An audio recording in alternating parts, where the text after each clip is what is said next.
Picture this. Somewhere in the scorching Mojave Desert, buried beneath a stone cross marker, lies a fortune in raw gold and high-grade ore worth potentially millions today. One man died trying to retrieve it. Another spent years searching and found nothing. A third went to prison before he could claim it. After nearly a century, it's still out there, waiting. The question that haunts every treasure hunter who's held the fated map: where exactly did the prospector bury his buzztail fortune? Stay with me, because this is one of the most tantalizing unsolved treasure mysteries in the American West.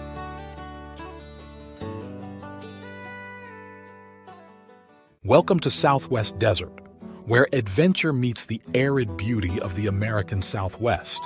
Join us as we explore the rugged landscapes, uncover hidden historical gems, and dive deep into the lost gold legends and gold mining history of this iconic region. Please leave a like or comment. This is very helpful. Let's journey together into the heart of the Southwest Desert. Our story begins after California's Great Flood of 1938, when two men with metal detectors crossed paths. Jack was hunting flood-buried cars for an insurance company. Mike showed up with a broken detector and treasure leads. After Jack fixed the equipment, they partnered up, pooling their knowledge of possible cache locations across the desert Southwest. Mike was destined for San Quentin prison, though not for treasure hunting.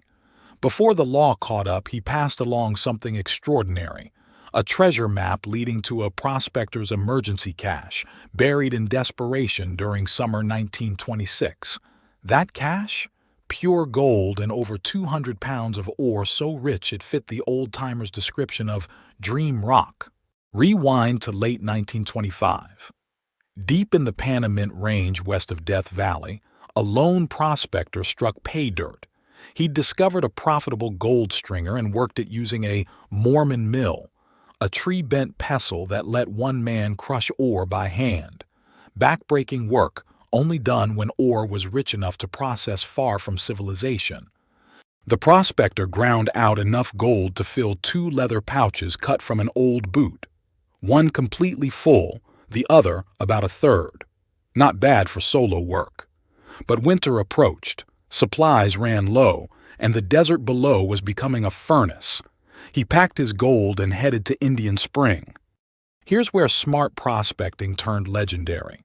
Instead of cashing out, our prospector used his gold earnings to resupply completely: fresh burros, groceries, tools, dynamite, a snow-proof tent. Then he went back during brutal winter months to follow the vein deeper. For months, the vein pinched thin, barely worth working, but he had food, underground warmth, and time, so he kept drilling and mucking. Just when ready to quit that spring, the geology gods smiled. The vein exploded into a massive pocket of high-grade ore, walls practically glittering with visible gold, the kind of strike that turns anonymous prospectors into legends. Now the gold story gets really good. The prospector hand-sorted about 230 pounds of the absolute richest ore. Rock so saturated with gold it deserved to be treated like currency. He loaded this precious cargo onto his two best burros, released the others, and started south toward the railroad at Barstow. His plan was simple: cash in this fortune, live comfortably, maybe work the claim leisurely for years. He traveled light, just a blanket, water, a makeshift pistol, and basic supplies. The first leg went smoothly. He camped at Lone Willow Spring, then headed south along the old Granite Wells Post Road. But the desert had other plans. Under the merciless summer sun, one overloaded burro finally rebelled, refusing to move. The prospector, pushed to his limit by heat and exhaustion, lost his temper. He yanked off his belt and beat the animal with the buckle end. The panicked burro jumped backward into a large bush, and everything changed. Coiled in that shade was a massive desert rattlesnake, a buzztail. Contrary to belief, rattlesnakes don't always warn before striking, especially in extreme heat or when suddenly disturbed. The burro took the full strike. Within hours, as the sun set over the Mojave, the prospector watched his last pack animal die. Think about this moment. You're alone. Your animals are dead. You're carrying 250 pounds of wealth but can't possibly carry it all. The nearest railroad is days away and you're already dehydrated and exhausted. The prospector made the only logical choice: cache the treasure and return later with proper transportation. Using just a stick and bare hands, he buried the full leather pouch of processed gold and all 4 sacks of high-grade ore in soft, elevated ground on a gentle ridge slope. The location? According to his notes, approximately 7 miles south of Indian Spring, not far from the road. To mark the spot, he arranged a dozen head-sized rocks into a cross pattern. Then, cleverly, he threw his pack saddle and blanket into a gully in the opposite direction from his dead burro, hoping to distract any chance passerby. Taking only the smaller, partially filled pouch and a canteen, he staggered toward Barstow. He made it to the railroad, barely. By the time the train reached Los Angeles, the prospector was delirious. After recovering in a hospital, he tried reaching his only trusted contact in Southern California, Whitey, a produce packer foreman and old friend of his father's. The prospector's small pouch had been cashed out and banked, just over $2,300, substantial in 1926. Desperate to retrieve his main fortune, he drew Whitey a map, handed him a blank check and offered, "Buy a car, recover the cash, keep the car as payment." But Whitey was practical. Peak harvest season, blazing desert heat, and he already owned a new car. So he refused the check, returned the map, and promised to help once conditions improved. They'd split gas costs and retrieve the treasure when the time was right. Except that time never came. The prospector died shortly after, naming Whitey his heir. After paying hospital bills, less than $100 remained, but Whitey had the map. He searched hard but found nothing.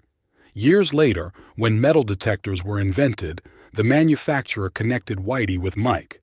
They planned an expedition, but a car breakdown canceled it. Eventually, they lost touch. Mike partnered with Jack, but work always interfered.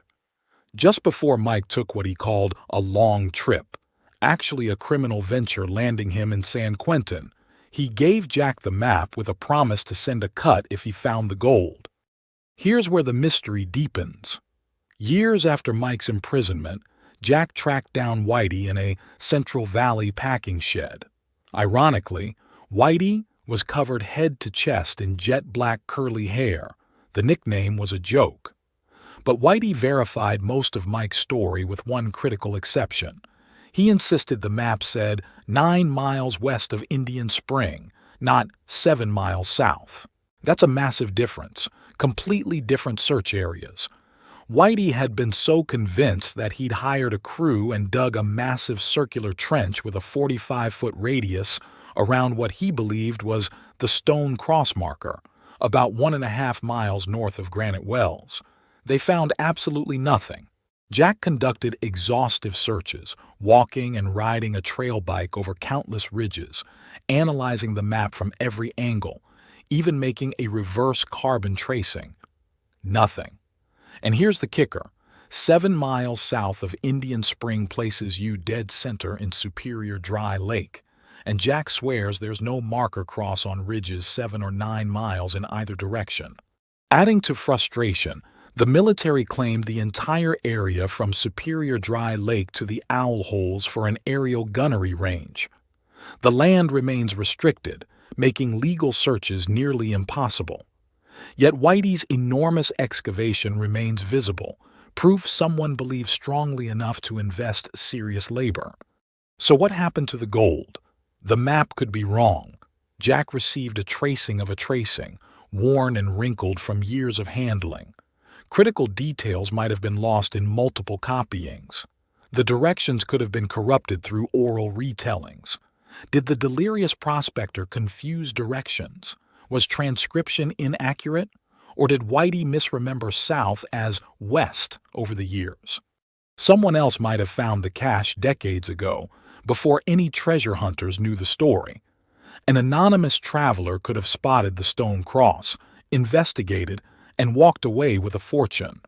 But assume the gold is still there. We're talking about a completely full leather pouch of processed gold. Imagine the weight, the value. 230 pounds of hand-sorted high-grade ore that would make a modern prospector weep. Based on the prospector's smaller pouch fetching $2,300 in 1926, and that was only a third full, the catched treasure could have been worth $8,000 to $10,000 then. Adjusted for gold's appreciation over nearly a century, plus dramatic price spikes in recent decades, we could be talking about hundreds of thousands, possibly millions, in today's market. The clues are maddeningly specific yet contradictory. A stone cross marker made from head-sized rocks, a gentle ridge slope near the road, soft, elevated ground safe from wind and water, 7 miles south or 9 miles west of Indian Spring, a pack saddle discarded as misdirection, a dead burro nearby. Even with modern metal detectors and GPS, the treasure remains hidden. Here's what we know. In 1926, a desperate prospector buried a fortune in gold during a life-or-death emergency. He died before retrieving it. Multiple experienced treasure hunters searched extensively and found nothing. The map contains contradictory information. The land is largely military restricted, and somewhere in the Mojave Desert, beneath a marker that may or may not still exist, a fortune in gold ore waits in darkness. The question we posed at the beginning, where did the prospector bury his buzztail fortune, remains tantalizingly unanswered. Was it delirious ramblings that corrupted the directions? Simple human error in transcription or memory? Or is there a detail everyone has overlooked that would make everything suddenly make sense? Jack ended his account with a challenge. Maybe you can make some sense out of it. Nearly a century later, that challenge still stands. The gold is still out there. The mystery endures. And somewhere, someone might just figure out what everyone else has missed. The Lost Buzztail Fortune, one of the West's greatest unsolved treasure mysteries, and one heck of a snake story. Thanks for joining me on this journey into desert gold lore. If you've enjoyed this mystery, subscribe for more lost treasure stories. Until next time, keep your detector charged and your map readings careful. You never know when you might crack a century-old code. Thanks for watching. If you enjoyed this video, don't forget to like, comment, share, and subscribe for more great content. Hit the notification bell so you never miss an update. See you in the next video.